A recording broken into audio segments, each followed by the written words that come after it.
ಶ್ರೀ ಗುರುಭ್ಯೋ ನಮಃ. ಇವತ್ತೊಂದು ಲಕ್ಷ್ಮಿಯ ತಂತ್ರದ ಬಗ್ಗೆ ಮಾಹಿತಿ ಕೊಡ್ತಾ ಇದ್ದೇನೆ.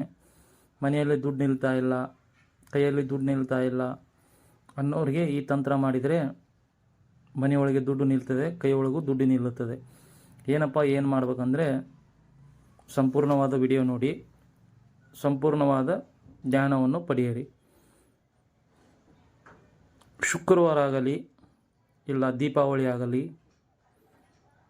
ಆ ದಿನದಂದು 4 ಅಂಗುಲ ಅಗಲದಂಥ ಒಂದು ಬಿಳಿಯ ವಸ್ತ್ರವನ್ನು ತೆಗೆದುಕೊಂಡು ಅದರ ಮೇಲೆ ಅರಿಶಿಣದಿಂದ ಸ್ವಸ್ತಿಕನ್ನು ಬರೆಯಬೇಕು. ಬರೆದ ನಂತರ ಆ ಸ್ವಸ್ತಿಕಿನ 4 ಭಾಗದಲ್ಲಿ ಒಂದೊಂದು ಕುಂಕುಮದ ಬಟ್ಟುಗಳನ್ನು ಇಡಬೇಕು. ಮಧ್ಯದಲ್ಲಿ ಒಂದು ಕುಂಕುಮದ ಬಟ್ಟನ್ನು ಇಡಬೇಕು.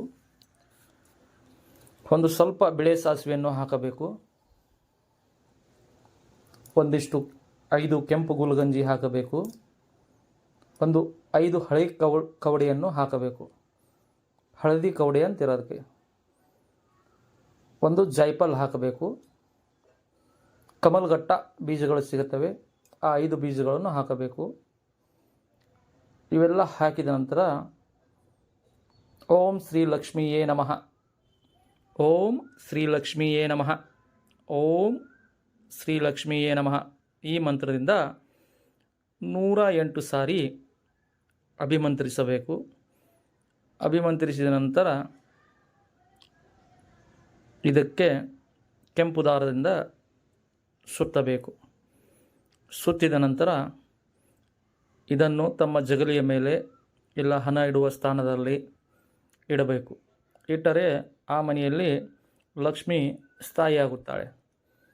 ಅಂದರೆ ದುಡ್ಡಿಂದು ಯಾವುದು ಕೊರತೆ ಬರಲ್ಲ. ಇದೇ ರೀತಿ ಈ ತಂತ್ರವನ್ನು ಮಾಡಿಕೊಳ್ಳಿ. ಸುಮಾರು ಜನಕ್ಕೆ ಇದರಿಂದ ಪರಿಹಾರ ಆಗಿದೆ.